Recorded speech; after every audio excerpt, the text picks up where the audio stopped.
Shalom warga kerajaan, after filled with power, dipenuhi dengan kuasa, kita harus tahu tujuannya untuk apa. Kalau kita nggak tahu purpose-nya, tujuannya kita bisa misuse, bisa menyalahgunakan.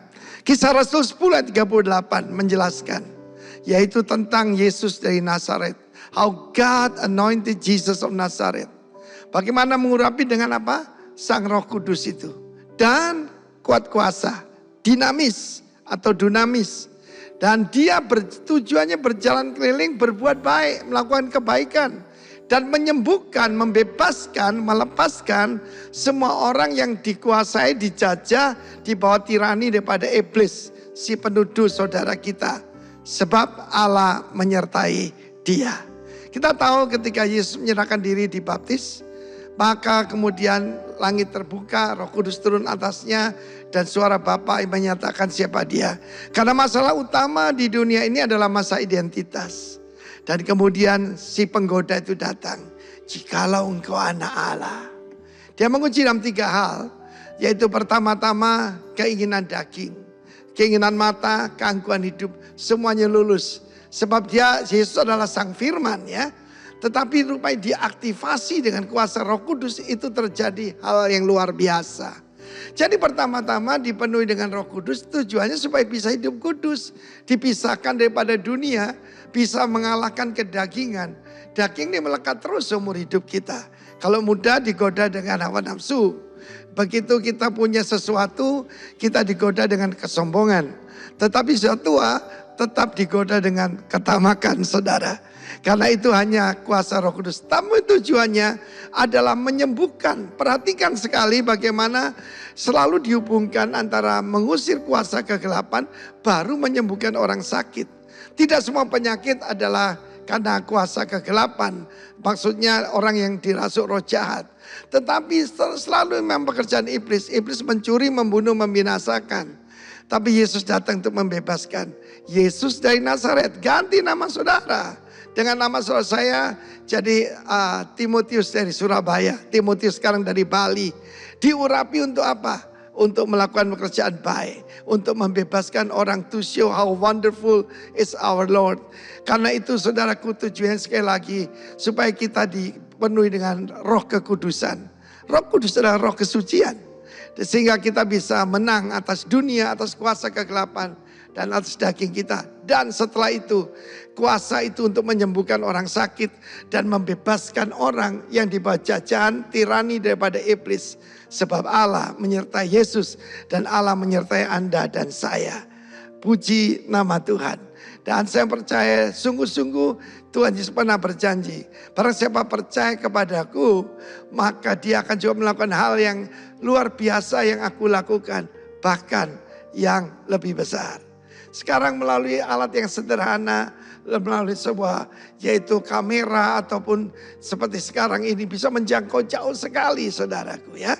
Dan Yesus sendiri berkata, sebab Allah menyertai dia, maka dia juga menyertai kita.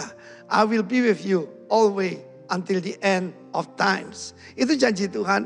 Jadi jangan khawatir, usir roh jahat, sembuhkan orang sakit, tahirkan orang kusta, bangkitkan orang mati. Perintah Tuhan disertai dengan kesetiaan dan kuasanya. God bless you all warga kerajaan. Amin. Oke. Shalom Bapak Ibu yang diberkati Tuhan, selamat pagi. Ya, baik. Saya percaya bahwa Tuhan juga sedang menanti-nantikan saatnya dia akan menunjukkan kasih-Nya bagi setiap kita. Nah, firman bilang bahwa orang yang menanti-nantikan Tuhan, dia dikatakan berbahagia. Saya percaya pagi ini saudara sedang berbahagia, sehingga saudara memilih datang.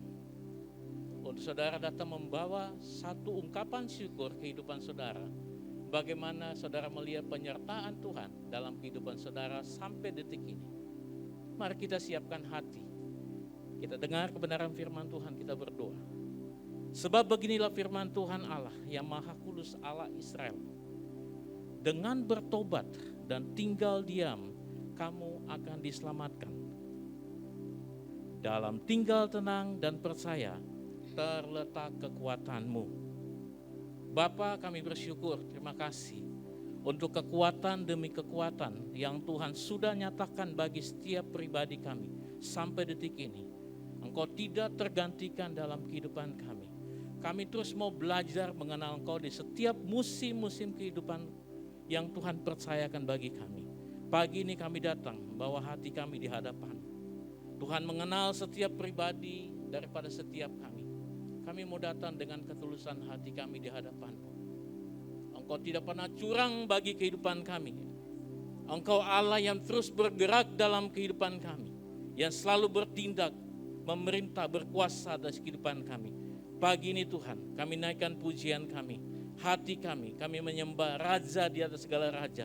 Allah yang hidup, Yesus namanya. Oleh sebab itu pagi ini kami tabiskan ibadah pagi ini. Jadi atas nama Bapa, Putra dan Roh Kudus. Hanya di dalam satu nama, nama Yesus. Yang siap memuji Tuhan, sama-sama katakan amin.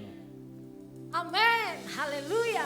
Mari kita bersorak-sorai bagi Tuhan sambil kita bangkit berikan tepuk tangan yang paling baik bagi Dia. Raja di atas segala raja. Yeay, haleluya.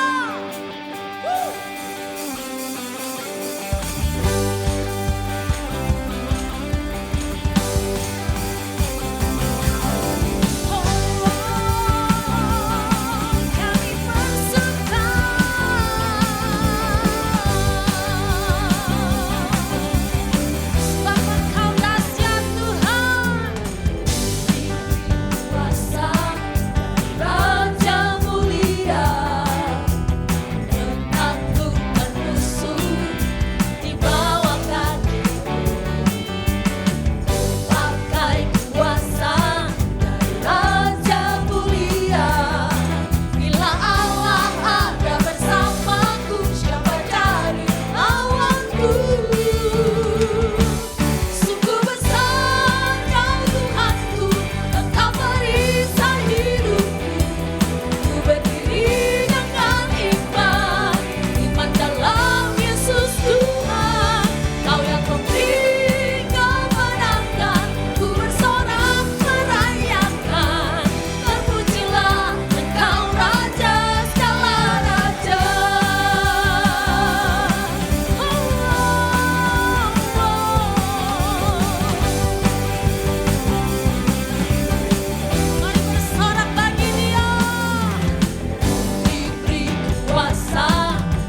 ingin selalu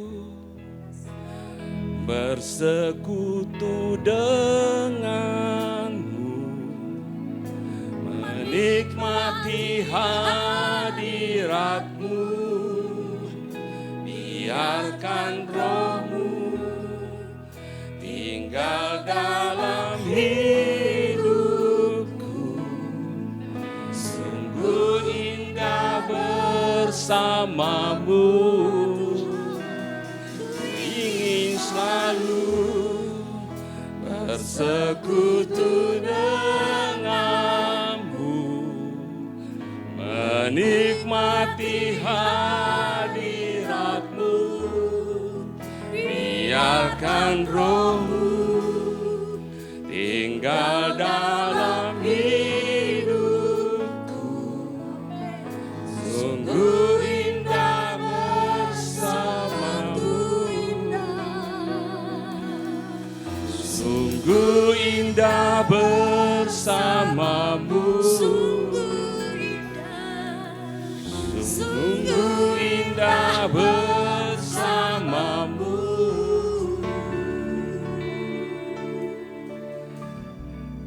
Selamanya. Tidak ada tempat yang terbaik selain daripada di hadirat Engkau, Tuhan. Itu kerinduan kami anak-anak Tuhan, dan kerinduan-Mu untuk bersekutu dengan kami. Bapa, Engkau mau mengambil kami bukan dengan tujuan utama pelayanan atau melakukan pekerjaan-Mu, tapi Engkau memanggil kami untuk suatu hubungan, untuk membangun hubungan dengan Engkau, Tuhan. Itu yang terutama, karena kami tahu, Tuhan, dengan kami membangun hubungan dengan Engkau, kami bergaul dengan Engkau, kami akan serupa dengan Engkau, Tuhan. Terima kasih Bapa untuk pagi hari ini. Roh Kudus yang ada dalam kami, wahyukanlah kebenaran firman Tuhan dalam kami. Berikanlah kami pengertian untuk setiap apa yang kami dengar hari ini. Dan kami percaya Roh Kudus yang ada dalam kami memampukan kami untuk melakukan apa yang Engkau kehendaki. Terima kasih Bapa di sorga, urapi kami semua yang hadir, hamba-Mu yang menyampaikan kebenaran firman Tuhan, maupun umat-Mu yang mendengar. Terpujilah nama Tuhan Yesus. Di dalam nama Yesus semua yang percaya dan siap mendengarkan firman Tuhan, mari sama-sama katakan amin. Shalom, selamat hari Minggu, selamat datang dalam ibadah Rock Ministry di Makassar ini, saudara ya. Kembali kita berjumpa di dalam ibadah hari ini. Saya akan men-share tentang tema bulanan kita, yaitu Purposes of Power. Tujuan atau maksud, tujuan atau maksud daripada kuasa diberikan kepada saya dan saudara. Nah, hari ini dengan ayat utamanya yaitu Lukas 10 ayat 19. Lukas 10 ayat 19. Mari kita baca. Lukas 10 ayat 19. Sesungguhnya aku telah memberikan kuasa kepada kamu untuk menginjak ular dan kalajengking, dan kuasa untuk menahan kekuatan musuh, sehingga tidak ada yang akan membahayakan kamu. Di dalam terjemahan yang lain, behold, I have given you authority to tread on snakes and scorpions, and over all the power of the enemy, nothing will harm you. Jadi saudara dan saya sudah diberikan otoritas. Kata kuasa di sini exousia, saudara, yaitu otoritas untuk menginjak ular dan kalajengking, dan otoritas untuk menahan kekuatan musuh, sehingga tidak ada yang membahayakan kamu. Kita akan berbicara banyak, saya akan share banyak tentang otoritas, saudara ya. Nah, jadi saudara harus tahu bahwa di dalam saudara sebagai orang percaya sudah ada Roh Kudus, ya saudara, dan sudah diberikan otoritas oleh Tuhan. Jangan sampai saudara masih ragu soal itu. Nah, arti kata otoritas menurut Kamus Bahasa Indonesia, Kamus Besar Bahasa Indonesia, yaitu yang pertama, kekuasaan yang sah yang diberikan kepada lembaga dalam masyarakat yang memungkinkan para pejabatnya menjalankan fungsinya. 2, hak untuk bertindak. 3, kekuasaan atau wewenang. 4, hak melakukan tindakan atau hak membuat peraturan untuk memerintah orang lain. Seperti para pejabat pemerintah, saudara ya, gubernur diberikan otoritas oleh negara untuk wilayah provinsi. Wali kota atau bupati diberikan otoritas untuk memerintah di wilayah kota madya dan kabupaten, saudara. Polisi diberikan otoritas untuk menangkap orang, untuk menegakkan hukum, saudara. Tapi polisi juga punya kemampuan untuk menembak. Nah, ini saudara ya. Jadi nanti saudara akan lihat jelasnya. Tapi walaupun kecil-kecil polisi, dia bisa tangkap siapa saja yang melanggar, saudara. Badannya kecil, dia bisa tangkap karena punya otoritas. Nah, saudara yang kasih dalam Tuhan. Jadi, arti dari otoritas, definisinya adalah, otoritas adalah hak untuk menggunakan kuasa. Otoritas adalah hak untuk menggunakan kuasa. Saudara, mungkin saudara bisa menembak, benar? Saya tahu teman ada satu ya, beberapa orang di sini mungkin belajar menembak, saudara ya. Tapi kalau tidak ada izin menembak, saudara tidak bisa menembak, saudara. Saudara tembak, saudara ditangkap. Saudara mungkin punya uang bisa membeli pistol. Tapi kalau saudara punya pistol, saudara beli gelap, tidak ada izinnya, saudara ditangkap. Ya. Jadi, walaupun punya kemampuan, tapi kalau otoritas tidak ada, tidak bisa, saudara. Jadi, otoritas itu adalah kuasa yang didelegasikan untuk memerintah dan membuat yang diperintah menurut. Dan itu ada sama saudara dan saya. Saudara yang kasih dalam Tuhan, luar biasa Tuhan ya. Jadi itu ada sama kepada setiap kita yang percaya kepada Tuhan. Nah, dari manakah orang percaya memperoleh otoritas? Yang pertama, otoritas diberikan ketika kita dilahirkan baru. Pastikan saudara, sudah dilahir baru tidak? Sudah percaya betul sama Tuhan tidak? Itu saudara. Jadi jalannya saudara menerima otoritas dari yang didelegasikan oleh Tuhan, yaitu saudara harus lahir baru. Percaya, terima Yesus sebagai Tuhan, saudara menerima otoritas dari Tuhan. Jadi kalau ada yang masih ragu-ragu, masih ngintip-ngintip, masih lihat-lihat, ya masih ragu-ragu tentang mau percaya kepada Yesus, saudara hari ini dengar firman Tuhan ini. Ya. Dan ini tidak semua diberikan, hanya kepada orang yang dilahirkan baru. Yang kedua, otoritas adalah hasil dari suatu hubungan relationship, bukan pengetahuan saudara. Status saudara menentukan otoritas saudara. Posisi saudara menentukan otoritas saudara. Itu prinsip saudara. Jadi, nah apakah perbedaan antara otoritas dan kuasa? Apa perbedaan authority and power? Kuasa adalah kemampuan atau kekuatan untuk melakukan sesuatu. Sedangkan otoritas adalah hak untuk menggunakan kuasa tersebut. Oke. Kuasa bekerja karena Roh Kudus, dunamos ya. Itu bekerja karena Roh Kudus ada di dalam kita. Otoritas bekerja saat kita tunduk dan taat kepada Tuhan.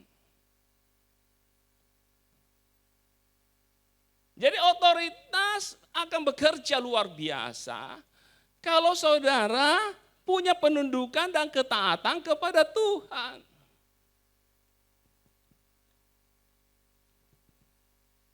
Kalau kita belajar, kita mengerti tentang otoritas, saudara, dan kita hidupi, maka percayalah saudara,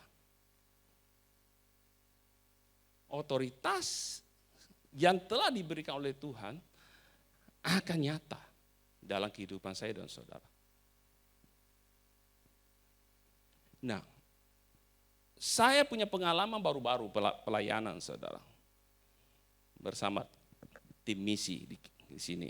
Kita diundang, kita pergi pelayanan di Palopo. Dan saya cuma tahu bahwa saya diundang untuk khotbah di satu gereja Presbyterian. Satu namanya gereja Toraja.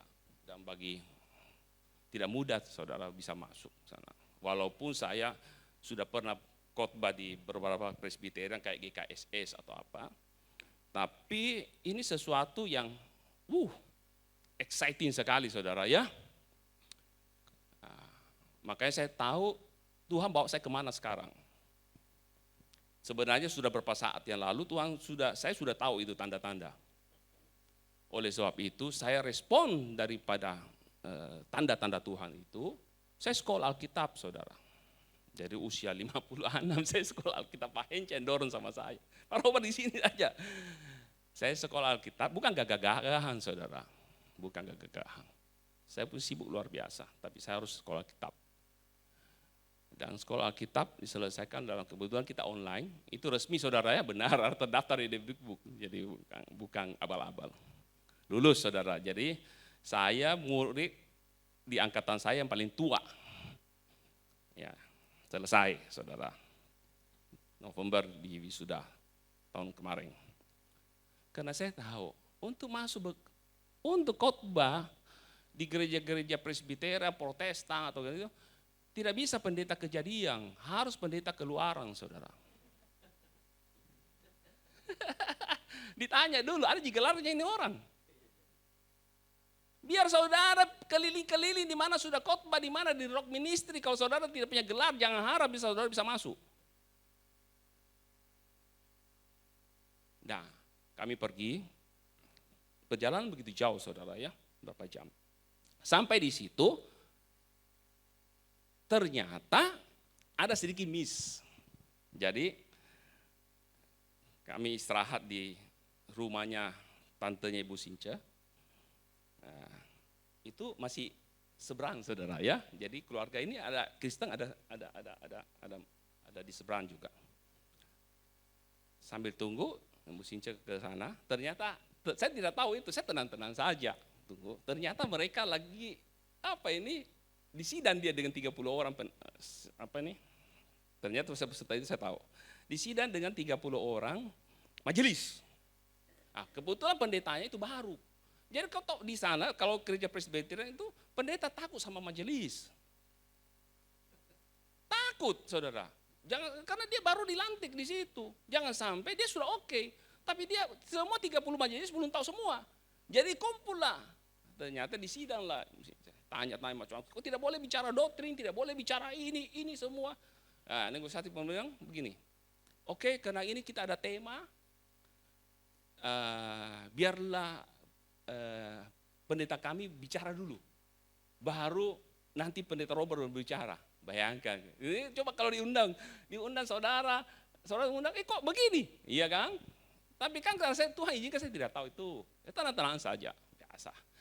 Ya setelah saya tahu juga tenang-tenang aja, tidak masalah aja, tidak senewen, tidak aduh sudah kita tinggalkan, saya sudah bayar pensi berapa banyak hotel, begini. Karena saya belajar untuk tunduk pada otoritas setempat. Silakan atur. Nah, sudah Bu Sinca bilang saya negosiasi, baru duluan baru dia, enggak. Tapi mereka silakan, tidak masalah itu. Nah, waktu saya menunggu itu, saya datangi yang tuan rumah, ibu hampir 90 tahun. Bu, ya, sehat-sehat Ki? Iya, oh iya sakit-sakit tua. Mau saya doakan? Nah, iya mau. Sambil tunggu itu saya doakanlah dia. Apa yang terjadi setelah saya doakan? Dia bilang, kenapa enak sekali, damai sekali saya rasa. Anak, ada panggil anak. Sekali. Nah, oke, sudah. Masuklah saya. Setelah itu kita tinggalkan, masuk di pelayanan. Kata liturgi. Makanya ada lebih menanya gereja Presbyterian daripada gereja Pentakosta, terus terang, untuk disiplin waktu. Sebelum ibadah dimulai, jemaat sudah siap semua. Tidak ada yang sementara puji-pujian jemaat datang. Tidak ada itu. Mereka sudah tunggu. Teratur rapi. Kenapa? Karena liturgi. Mereka tidak bisa ketinggalan liturgi. Karena ada acaranya kan. Kalau nyanyi yang ini muncul, baru harus dijawab ini. Kalau ini, kan begitu. Tidak boleh ketinggalan. Kan kalau di gereja kita kan tidak. Pentakosta. Mau terlambat, mau firman Tuhan datang silakan, gitu. Begitu. Tapi sebenarnya kita harus belajar dari mereka itu. Satu sikap yang baik. Nah, tidak mudah untuk khotbah kedua. Karena punya tema, saudara. Apa yang saya siapkan tidak sama dengan apa yang temanya dikhotbahkan. Dan pendetanya sudah khotbah. Saya hanya kebagian waktu 20 menit. Jauh-jauh dari Makassar cuma bicara 20 menit.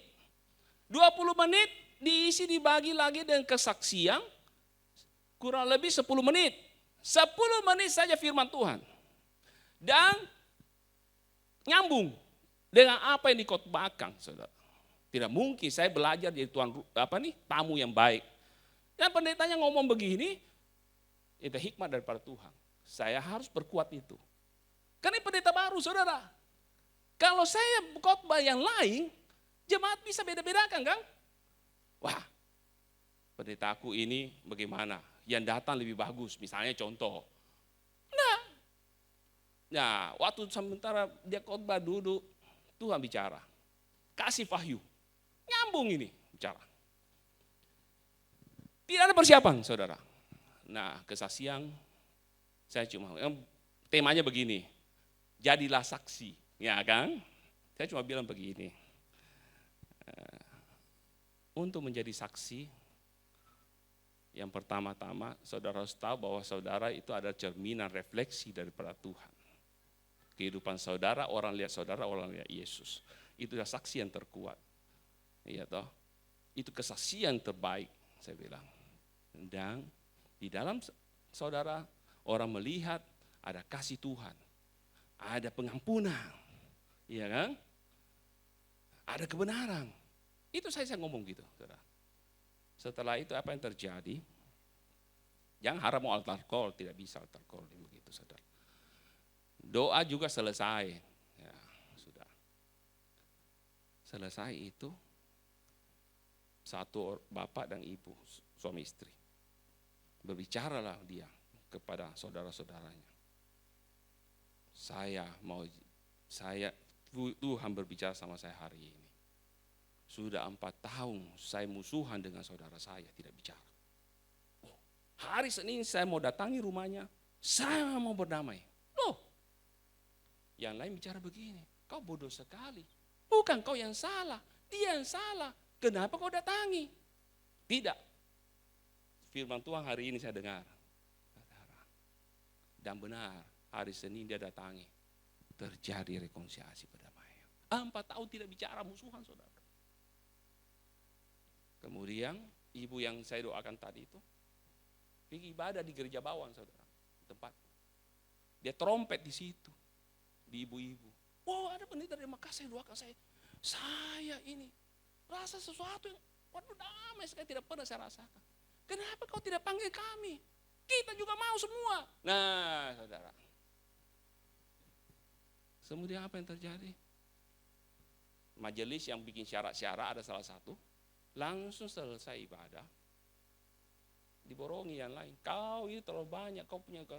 Masa waktu tidak 10 menit saja kita dengar. Biar 1 jam kita masih mau dengar.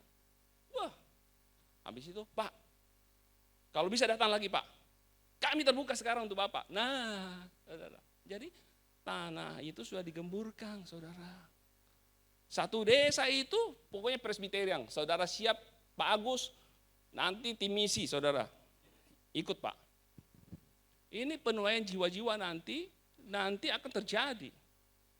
Saya kasih tahu teman-teman begini. Kalau mau tahu mereka rasakan kuasa Tuhan, power and authority, jangan di tengah ibadah, tidak mungkin itu. Tapi kita minta izin sama pendetanya, kan sudah baik. Bu, nanti setelah ibadah saya bisa doakan di pastori Bapak atau di tempat ibadah setelah bubar. Nah, kita lakukan itu. Saudara, begitu cara-caranya kita masuk supaya mereka nanti juga menikmati itu. Bagi saya begini, prioritas pertama sebenarnya kita harus pahami. Yang paling Tuhan senang pertama, kalau saudara menangkan jiwa baru, orang yang belum percaya. Kedua, saudara muridkan orang, seperti yang gereja presbiterian. Mereka banyak yang tidak mengerti, saudara. Benar? Kita sudah dapat banyak.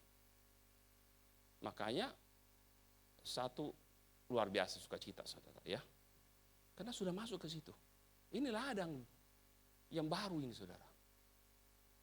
Ya, terima kasih juga untuk Pak Hans, Ibu Ita, Pak Arno, ya, yang handle di lokal gereja saudara di Makassar. Dulu saya kan mau dibilang banyak sibuk di dalam. Nah, dengan begini Tuhan bawa, satu sukacita yang luar biasa, saudara, ya. Kalau kita bisa memberi hidup kita untuk kemuliaan Tuhan.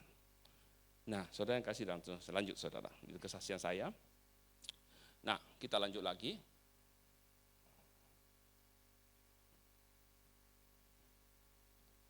Prinsip otoritas. Yang pertama, status saudara menentukan otoritas. Yohanes 1 ayat 12. Tetapi semua orang yang menerimanya diberinya kuasa supaya menjadi anak-anak Allah. Yaitu mereka yang percaya dalam namanya. Jadi kalau saudara semua yang percaya, pastikan saudara sudah percaya Yesus betul-betul, sudah lahir baru. Saudara diberikan kuasa, otoritas menjadi anak-anak Allah. Kata menjadi ini berarti otoritas itu akan terjadi, ya. Saudara akan mengalami itu, akan kelihatan dalam hidup saudara. Yang kedua, posisi menentukan otoritas. Efesus 1 ayat 22. Dan segala sesuatu telah diletakkannya di bawah kaki Kristus, dan dia telah diberikannya kepada jemaat sebagai kepala dari jemaat yang ada. Jemaat yang adalah tubuhnya, yaitu kepenuhan dia yang memenuhi semua dan segala sesuatu. Posisi saudara adalah jemaat Tuhan. Tubuh Kristus, saudara. Kepala daripada tubuh Kristus, kepala dari jemaat adalah Kristus. Jadi posisi itu menentukan otoritas, saudara. Saudara yang kasih dalam Tuhan, oleh sebab itu, mari kita belajar, bisa tunduk dan bisa taat kepada otoritas yang ada di atas kita. Even atau otoritas yang orang yang memegang otoritas terhadap sesuatu hal bagian. Even dia itu mungkin secara status mungkin tidak sama kita. Secara pendidikan mungkin di bawah kita. Iya kan, status sosial mungkin di bawah kita. Tapi kalau dia pegang bagian dia, saudara harus hargai dan belajar tunduk dan taat. Supaya apa? Supaya otoritas saudara yang Tuhan telah berikan, ya, saudara bisa pergunakan dengan baik. Contoh case. Pak Marteng di sini dia punya otoritas untuk soal kebersihan. Mari kita tunduk dan taat membuang sampah pada tempatnya. Jangan buang di bawah kursi, saudara. Oke? Mungkin status Pak Marteng pendidikan terbatas. Benar? Kita mungkin sudah ada yang S1, S2, S3. Iya kan? Dari sisi keuangan mungkin kemampuan keuangan kita lebih dari dia. Tapi untuk bagian dia, kita belajar tunduk pada otoritas dia. Ini saudara, ini yang banyak orang percaya tidak pahami hal ini. Karena apa? Kalau saudara langgar hal ini, saudara tidak bisa mempergunakan otoritas Anda maksimal. Tidak bisa saudara. Posisi itu menentukan otoritas. Okay. Tidak ada pengangkatan tanpa pendudukan dan ketaatan. Karena dia, Yesus Kristus, merendahkan dirinya, taat sampai mati, melakukan kehendak Bapa. Maka dia diberikan otoritas atas langit, bumi, dan di bawah bumi. Dan segala lidah mengaku, dan segala makhluk berlutut. Kita saudara, kuncinya di sini saudara. Jadi saudara, bukan mau gagah-gagahan. Oh mungkin saya lebih kuat, saya lebih hebat. Nah, kalau di dalam spiritual, ini kita berbicara, otoriti kuasa itu spiritual. Kalau saudara tidak belajar ini, tidak latih, saudara tidak bisa. Kuasa itu bekerja, otoritas itu bekerja powerful dalam hidup saudara. Mungkin orang bilang, ya kalau Tuhan saya cinta, saya taat sama Tuhan, saya tunduk. Tapi tunggu, Tuhan mempercayakan otoritasnya kepada manusia. Kepada lembaga gereja, pemerintah, kepada pemimpin rohani, kepada orang tua saudara. Kepada leader-leader Anda di gereja, kepada pemimpin di dalam kantor Anda, pekerjaan Anda. Harus belajar di situ. Ini tidak mudah saudara memang. Karena apa? Satu hal dosa pertama yang membuat kejatuhan di sorga adalah kesombongan. Itu akarnya saudara. Dari kesombongan lahirlah pemberontakan. Dan dosa-dosa yang lain. Nah ini saudara. Jadi kalau ada yang mengatakan, mulai bersikap, oh siapa dia, saya mau langsung saja, saya mau loncat saja, saya mau ini saja. Saudara sedang membawa diri saudara, mungkin secara manusia kelihatan hebat, tapi saudara sedang melucuti kuasa dan otoritas yang Tuhan sudah berikan sama saudara. Makanya kenapa orang Kristen memble, loyo, tidak punya kuasa dan otoritas. Karena ini saudara, kita tidak hidupi di situ. Prinsip ketiga saudara, ini yang paling penting juga. Walaupun otoritas sudah ada, saudara percaya. Kuasa sudah ada sama saudara. Tapi kalau saudara tidak bertindak dengan iman, tidak akan jadi. 1 Yohanes 5 ayat 4, sebab semua yang lahir dari Allah mengalahkan dunia. Dan inilah kemenangan yang mengalahkan dunia, iman kita. Kalau seandainya engkau pun memiliki, Yesus berkata kepada muridnya, iman sebesar biji sesawi, engkau katakan pada pohon ara ini, tercabut, terbantung ke dalam laut, dia ikuti perintahmu. Loh, perkataan itu otoritas. Tapi iman dinyatakan hasilnya oleh iman. Oke. Jadi kalau saudara tahu bahwa Roh Kudus ada dalam saudara, saudara tidak berani mendoakan orang sakit. Saudara tidak berani mengusir setan. Karena saudara takut. Saudara tidak percaya. Tidak akan jadi, percuma. Ibaratnya punya senjata yang luar biasa power, tapi tidak digunakan. Ngeri. Tidak ada guna. Karunia apapun saudara, karunia apapun yang ada Tuhan berikan, kalau saudara tidak lakukan dengan iman, tidak akan berfungsi, saudara. Nah, saudara harus bertindak dengan iman. Saya punya pengalaman 2011, dibayar cek kosong, kurang lebih hampir 200 juta.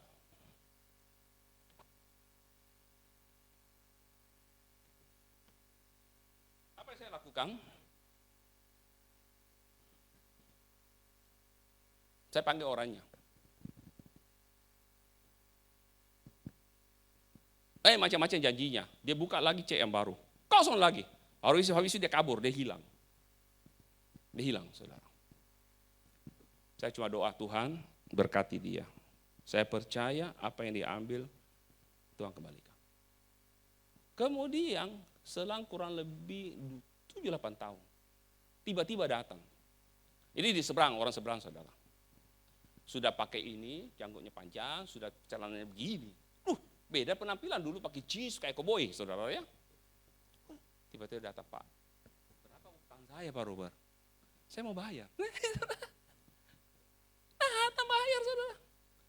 Dan saudara mungkin yang sudah pernah ditipu dalam bisnis, diambil uang, orang tidak bayar, utang tidak bayar. Saudara harus pegang satu firman Tuhan ini di Amsal 6 ayat 30-31. Dua ayat itu, saudara. Kalau pencuri ditangkap, dia harus membayar 7 kali lipat daripada apa yang diambilnya. Itu Amsal 6 ayat 30-31. Saudara harus yakini itu. Dan segenap harta di rumahnya diambil, saudara. Artinya apa? Kalau iblis mencuri dari saudara, dia wajib membayar 7 kali lipat.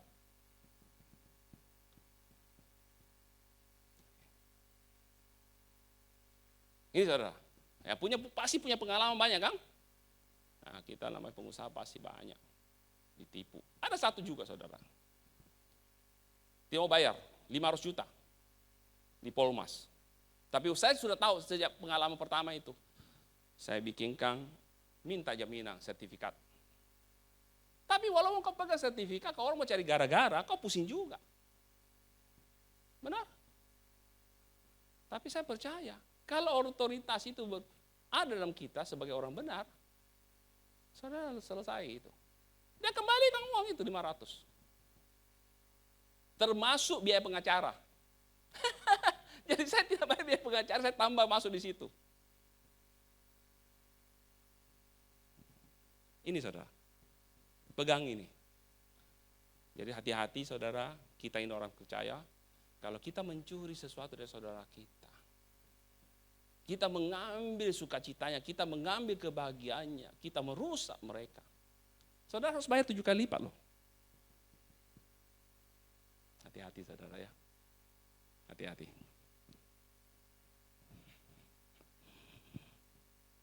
Jadi otoritas itu dinyatakan oleh iman. 1 Petrus 5 ayat 8-9, sadarlah dan berjaga-jagalah, lawanmu si iblis berjalan keliling sama seperti singa yang mengaum-ngaum dan mencari orang yang dapat ditelannya. Lawanlah dia dengan iman yang teguh, sebab kamu tahu bahwa semua saudaramu di seluruh dunia menanggung penderitaan yang sama.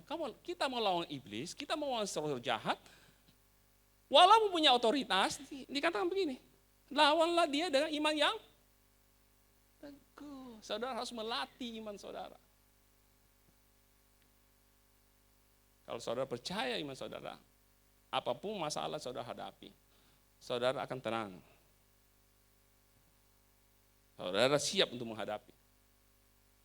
Karena saudara percaya, kuasa yang lebih besar itu ada dalam saya dan saudara.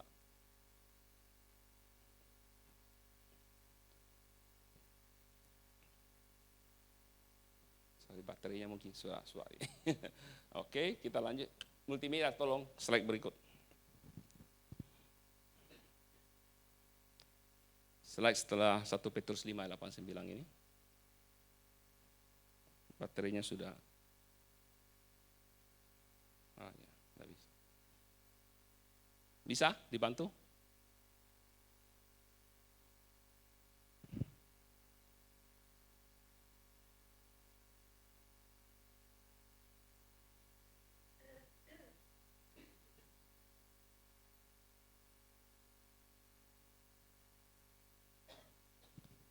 Ya, Matius 8 ayat 5-10. Lewat ya, ayat 5-nya dulu.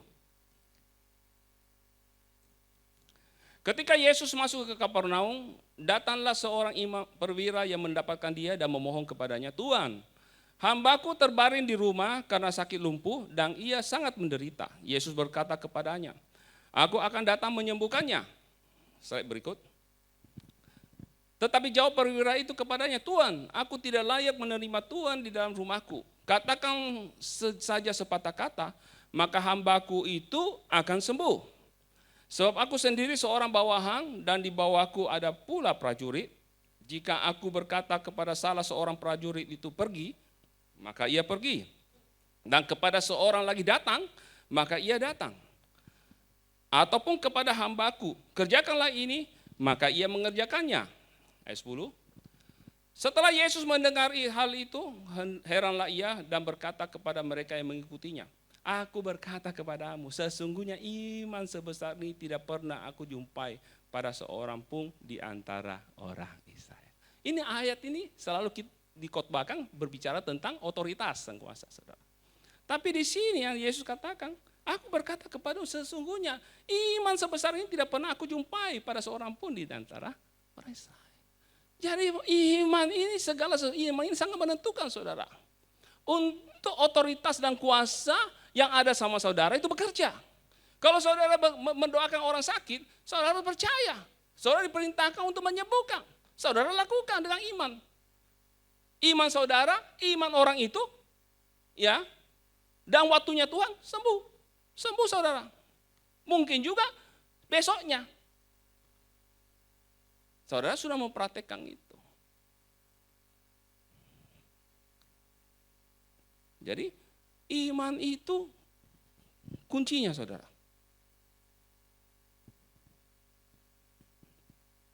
Jadi orang bisa punya otoritas dan kuasa, tapi ibaratnya lumpuh. Karena tidak percaya, tidak punya iman. Tidak berani, saudara. Otoritas dan kuasa diberikan Allah, ya kita masuk ke inti tema ini, saudara. Kepada orang percaya dengan suatu purpose, suatu tujuan. Seperti senjata diberikan pemerintah kepada aparat keamanan untuk dipakai menjaga keamanan. Otoritas dan kuasa yang digunakan di luar purpose, di luar tujuan, si pemberi kuasa dan otoritas adalah suatu penyalahgunaan otoritas dan kuasa.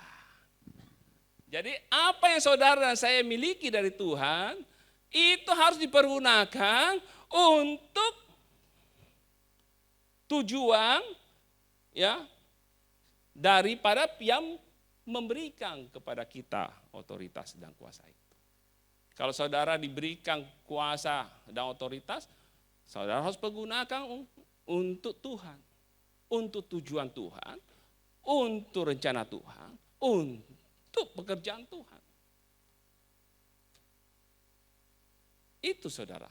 Jadi kalau saudara mempergunakan itu sesuai tujuan, maka hasilnya akan maksimal dan semakin saudara akan diperkaya, saudara akan ditambahkan, saudara. Diberikan kuasa untuk menjadi anak-anak Allah. Artinya apa? Seperti Yesus, datang saja setan gemetar, belum dia tengking, saudara. Benar? Jadi saudara membawa keberadaan saudara itu membawa suatu wibawa daripada Allah. Ada kuasa dan otoritas yang terpancar dalam hidupmu.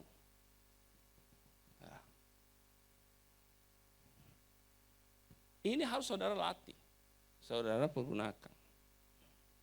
Nah, apa tujuan maksud Allah memberikan otoritas? Yang pertama, Roma 8 ayat 19. Sebab dengan sangat rindu seluruh makhluk menantikan saat anak-anak Allah dinyatakan. Tugas seorang anak seperti waktu Yesus ditanya. Tuhan sudah makan enggak? Ini ada makanan. Tuhan bilang makananku adalah makanan yang lain saya sudah ada, tapi yang kamu tidak ketahui. Murid-murid heran. Apakah ada orang memberikan dia makanan? Tuhan bilang begini. Makananku ialah melakukan kehendak Bapakku, kehendak Dia yang mengutus aku, dan menyelesaikan pekerjaannya.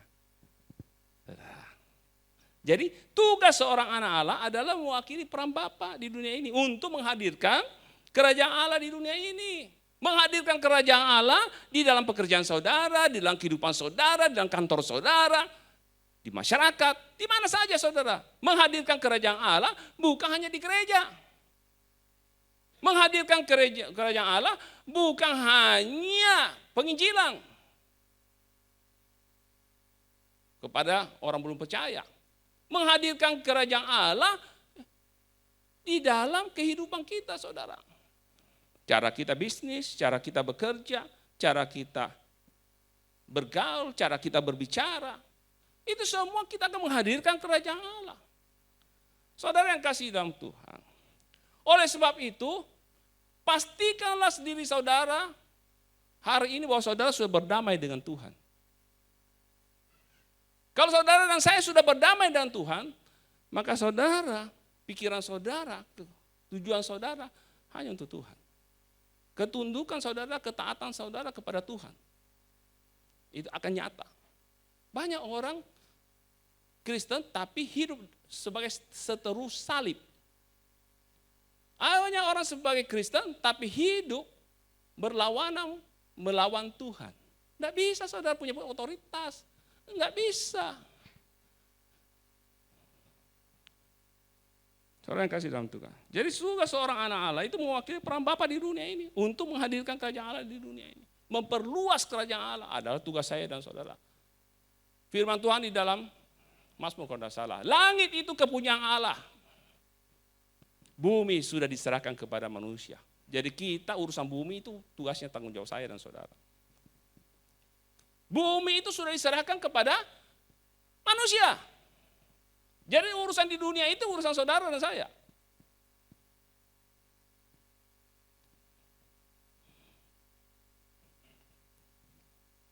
Saya berikut. Jadi pastikan saudara benar-benar sudah berdamai dengan Tuhan di dalam hidup saudara. Kalau kita lawan iblis, ya masih ada Tuhan yang bela kita. Tapi kita lawan Tuhan, siapa yang bela kita, saudara? Tidak ada, saudara.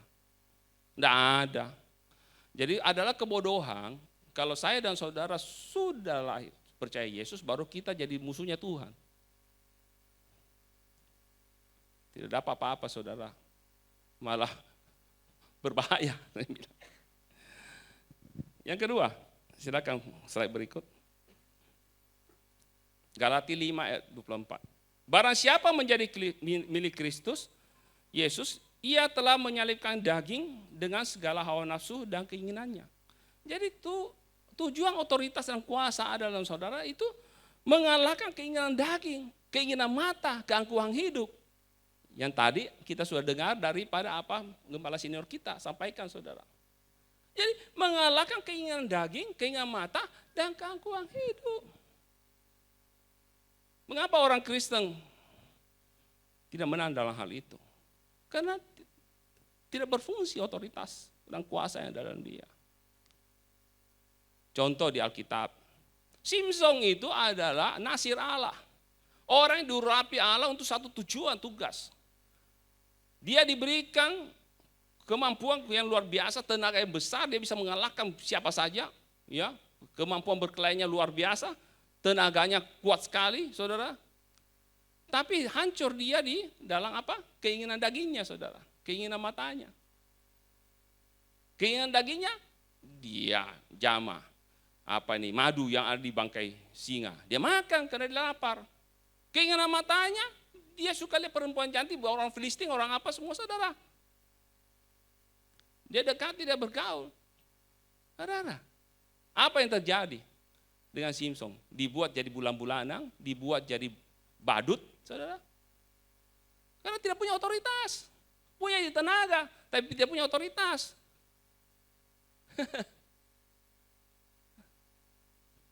Mungkin kita hebat, kita pintar, mungkin jago, tapi tidak punya otoritas. Tidak ada guna, saudara.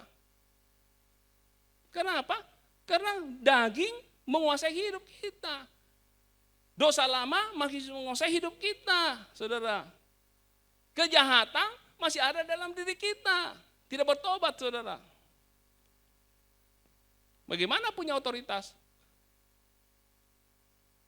Secara di dunia mungkin oke, bagus. Tapi secara standar daripada Tuhan, dari penilaian sorga, tidak ada, saudara. Jadi mengapa kita harus dikalahkan oleh keinginan? Kita tahu bahwa tujuan kita, sasaran kita bukan hidup di dunia ini. Tapi kekekalan yang kita harus dapatkan. Itu paling penting, saudara. Makanya saya bilang, kejarlah hal-hal yang bernilai kekal.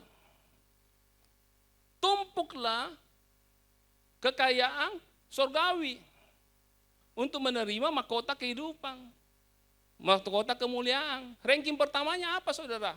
Kalau saudara dinilai punya ini, ya jiwa baru. Yang kedua apa? Ranking kedua apa? Orang-orang Kristen itu dimuridkan menjadi dewasa. Maka tugas gereja berperannya itu pentingnya di situ. Berikutnya, Lukas 9 ayat 1, maka Yesus memanggil ke-12 muridnya lalu memberi tenaga dan kuasa kepada mereka untuk menguasai setan-setan dan untuk menyembuhkan penyakit-penyakit. Saudara, jadi tujuan ketiga mengusir setan-setan dan perbuatannya serta menyembuhkan penyakit-penyakit. Tapi yang terjadi, lebih banyak orang Kristen itu dikuasai setan, saudara.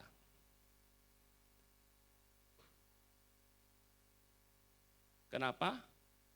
Kita kasih dia platform dalam hidup kita untuk dia tinggal di situ. Saudara yang kasih dalam Tuhan. Saya nonton drakor. Nah, itu pasti drama Korea kan? Ada satu film, saudara, tentang mengusir roh jahat. Mulai dari roh jahat yang bikin kaget-kaget, saudara ya. Mulai dari roh jahat yang bikin orang suka terikat judi, terus. Tapi yang paling jahat di antara semua roh jahat dikatakan itu apa? Roh jahat mulut kotor. Itu paling susah diberantas.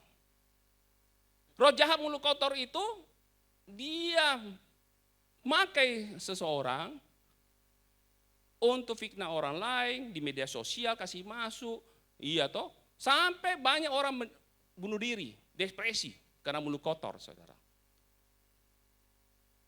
Mudah-mudahan di sini tidak, saudara. Fitnah orang, provokasi orang, kata-katai orang, jelekan orang, ngejek. Saudara, itu roh jahat mulut kotor. Jadi ini bukan kita sebenarnya bodoh memberikan platform iblis yang sudah dikalahkan menjadi tuan dalam hidup kita, di dalam mulut kita. Makanya mulut itu, lidah itu punya pengaruh. Dia bisa bakar satu rumah, saudara. Dia bisa menghanguskan.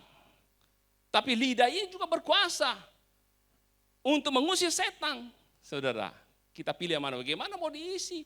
Lidah yang dipakai diikat oleh kuasa gelap, saudara. Jangan kira, dusta, banyak dilakukan, saudara. Untuk apa? Tidak ada guna. Artinya apa?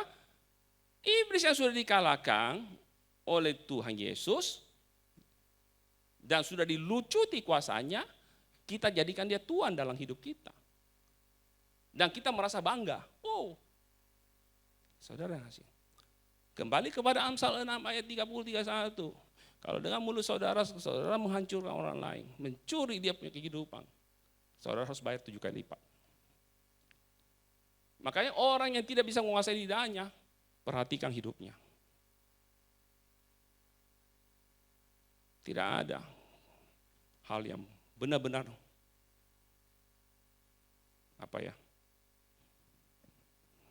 bisa menjadi satu, wah, orang bilang.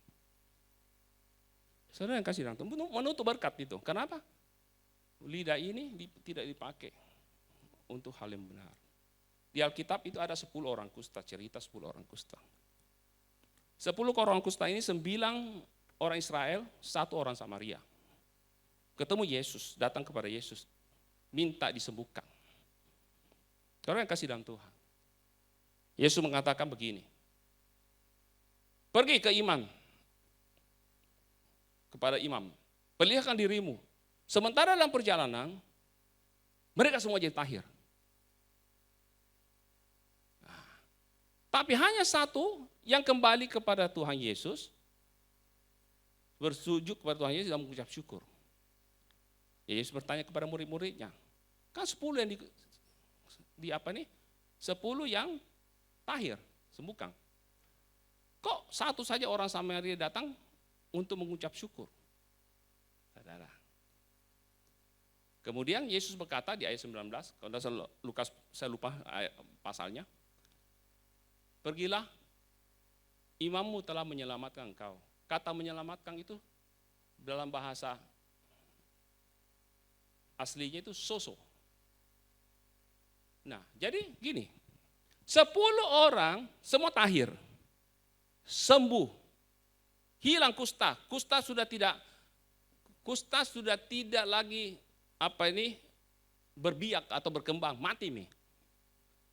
Tapi yang menjadi perbedaan orang yang bisa mengucap syukur kepada Tuhan dengan tidak. 9 dan 1 ini hasilnya. 9 ini masih ada bekas kusta. Sembuh nih. Ibaratnya orang kandal, tak potong-potong jarinya. Pengkor begini. Tetap tinggal, tapi tidak bisa menular nih. Nanti. Tapi satu orang yang bisa mengucap syukur, sembuh total, seperti tidak pernah kena kusta. Nah itu bedanya saudara. Bedanya orang yang bisa mengucap syukur dengan tidak mengucap syukur. Dikatakan soso, artinya tidak pernah kena kusta. Seperti tidak pernah kusta, berarti apa? Tidak ada bekasnya. Sembuh total. Tapi yang 9, dia masih berhenti kustanya, sembuh. Tidak tambah parah, tidak. Hilang semua virusnya apa semua. Tapi ada tandanya. Saudara mau pilih yang mana? Saya mau pilih yang satu itu orang Samaria. Kalau seandainya mengucap syukur. Powerful sekali saudara. Jadi kalau perkataan saudara berikan setan, roh jahat, mulut kotor itu tinggal dalam saudara. Bagaimana mau mengucap syukur? Gak bisa saudara. Makanya hidup selalu kekurangan, tidak punya kemenangan.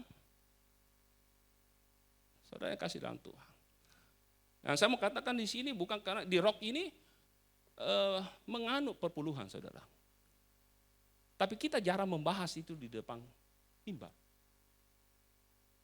Tapi kita mengatur itu. Salah satu itu perpuluhan adalah milik Tuhan. Jangan kau mencuri milik Tuhan, kata firman Tuhan. Jadi mencuri, bayar kau 7 kali lipat. Ini bukan pesan sponsor dari bendahara, tidak.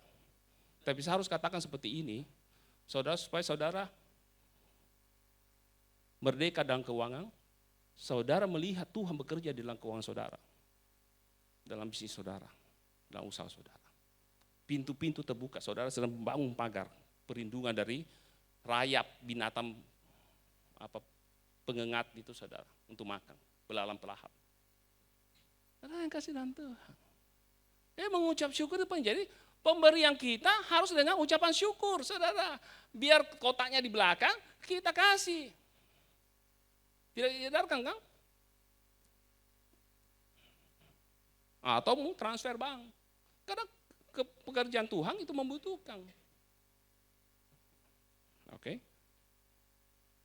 Tapi itu adalah satu kesukaan bagi Tuhan. Dia bilang, anakku pintar sekali. Coba saya mau tanya Pak Hans. Pak Hans kan, Jojo itu kan masih sekolah. Bapak masih biaya apa semua toh.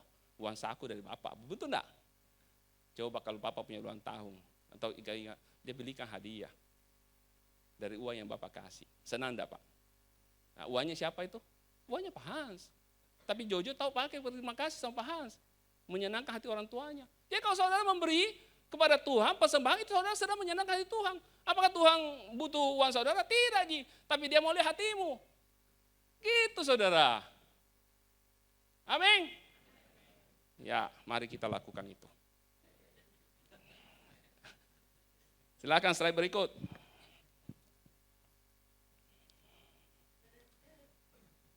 Kisah Para Rasul 3.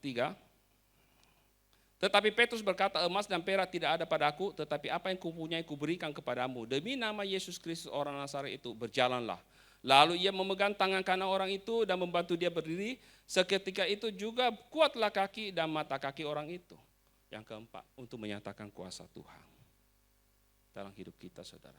Bekerja itu kuasa Allah. Saudara doakan orang, orang sembuh.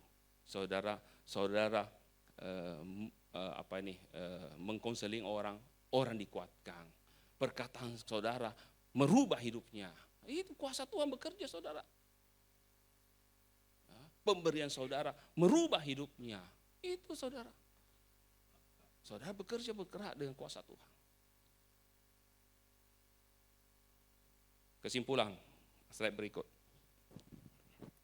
Jadi kesimpulan tujuan daripada kuasa diberikan, hal pertama menghadirkan kerajaan Allah di muka bumi, termasuk memperluas itu saudara, di segala bidang kehidupan, dalam segala sistem saudara dalam kehidupan, mengalahkan keinginan daging, yang ketiga mengusir setan-setan dan perbuatannya serta menyembuhkan penyakit-penyakit, jangan membiarkan setan menjadi tuan dalam hidup kita, jangan berikan platform celah saudara, ya. 4, menyatakan kuasa Allah. Tuhan Yesus memberkati kita semua. Amin. Mari kita akan masuk dalam perjamuan kudus. Saya ambil waktu cukup banyak saudara ya. Minta maaf sebelumnya. Saudara sudah menerima semua ini, roti dan anggur sudah terima.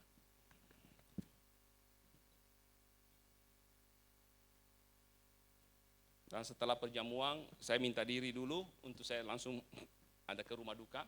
Kebetulan ada kerabat dekat yang meninggal, akan dimakamkan hari ini.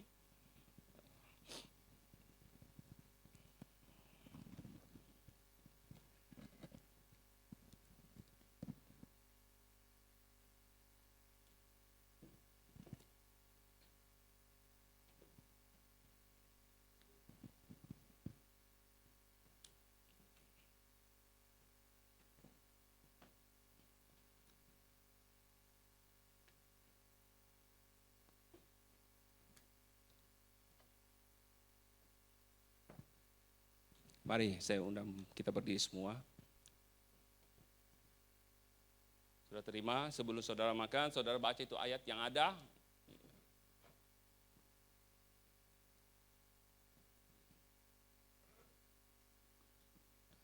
Mungkin Tuhan berbicara melalui ayat ini kepada saudara masing-masing.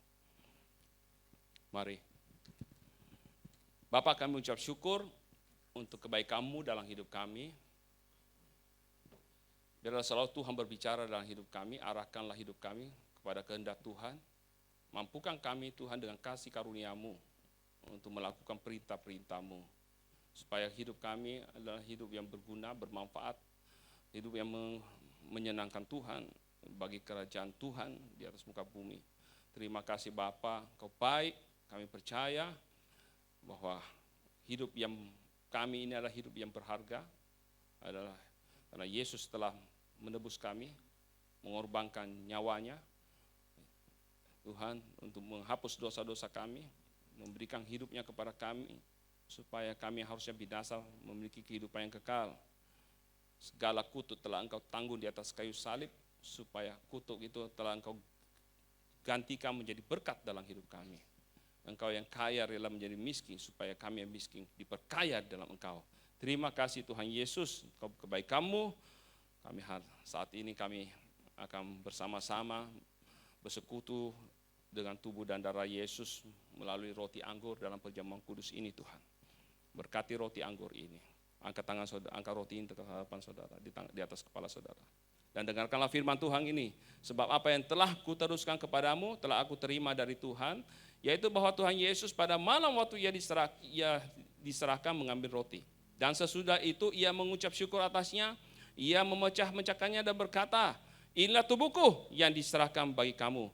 Perbuatlah ini menjadi peringatan akan aku. Apakah saudara percaya roti yang kita ucapkan syukur ini adalah persekutuan kita dengan tubuh Kristus? Amin. Mari kita makan di dalam nama Tuhan Yesus Kristus.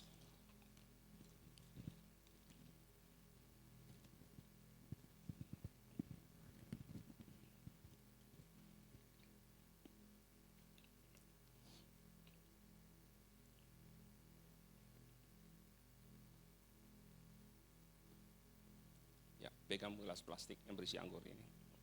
Terima kasih Tuhan untuk persekutuan dan tubuh-Mu. Angkat lebih tinggi dari kepala kita. Demikian juga ia mengambil cawan sesudah makan lalu berkata, cawan ini adalah perjanjian baru yang dimeteraikan oleh darahku. Perbuatlah ini setiap kali kamu meminumnya menjadi peringatan akan aku.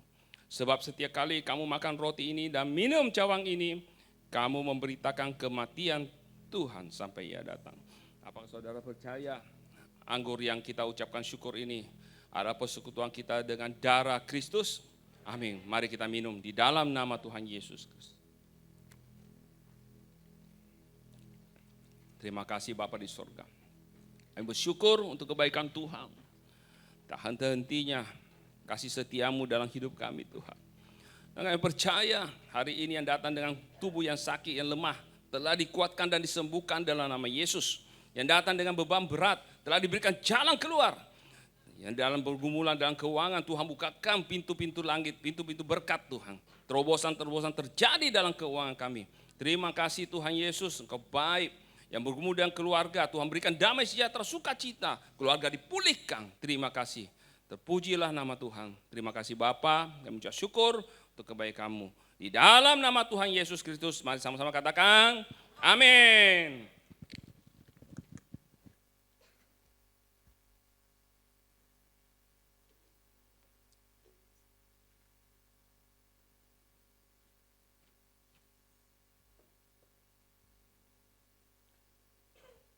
Terima kasih buat pelayanannya, Pak Robert sangat memberkati kita semua tentunya. Bapak Ibu yang terkasih, mohon perhatiannya untuk beberapa penyampaian. Ya, seperti yang ditampilkan di layar di depan, untuk ibadah minggu depan, ibadah generasi akan dilayani oleh Pastor Hence, dan ibadah raya, ibadah umum seperti yang saat ini kita lakukan akan dilayani oleh Bapak Franklin Riri Hena.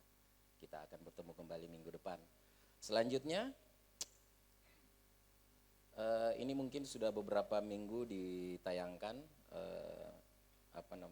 mengenai perekrutan bagi Bapak Ibu yang punya anak remaja dan rindu untuk melayani di bidang kreatif ministry, bisa mendaftarkan atau bisa menghubungi Ibu Nova sebagai pembina mereka.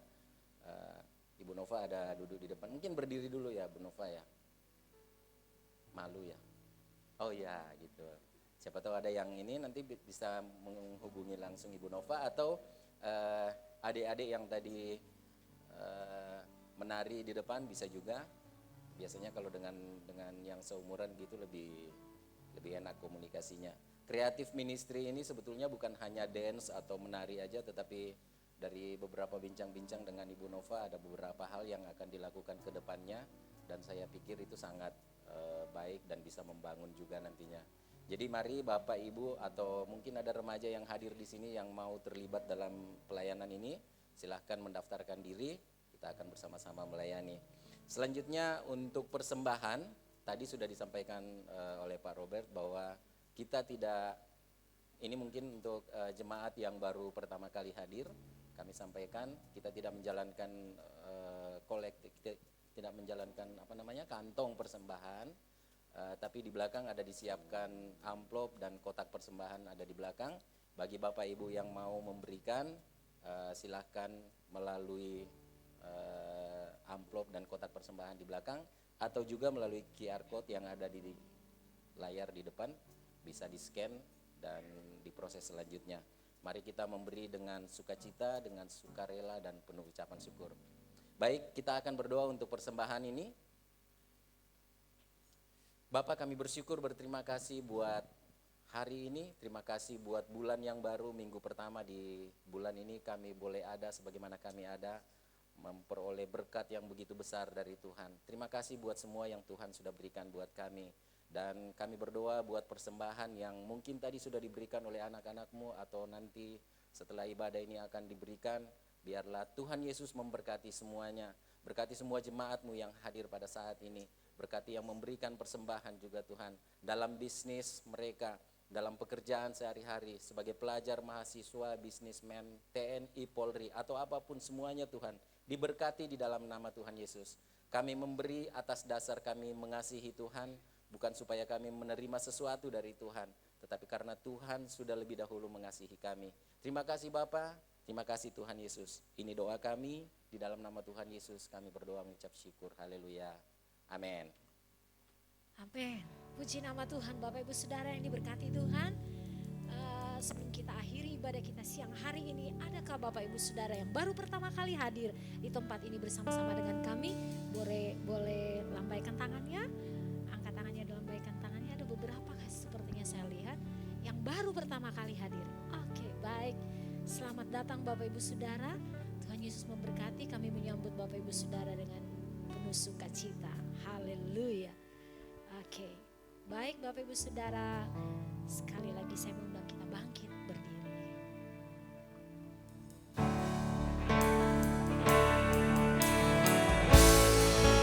Kuasa-Mu terlebih besar,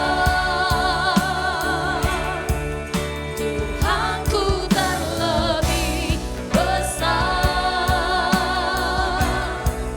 tak pernah terlambat janji-Mu ya Tuhan, menolong hidupku.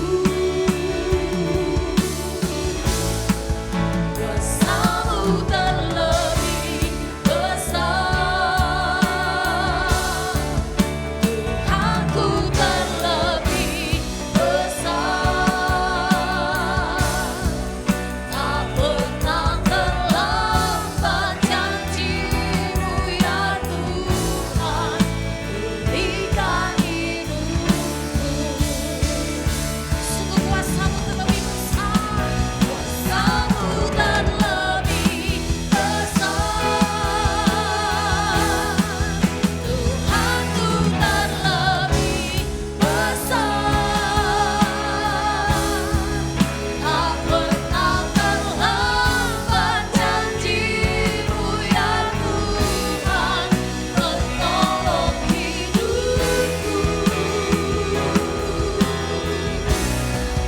Kuasa-Mu terlebih besar, Tuhanku terlebih besar, tak pernah terlambat janji-Mu yang pernah terlambat janji, sungguh tak pernah terlambat janji-Mu ya Tuhan, berikan hidupku.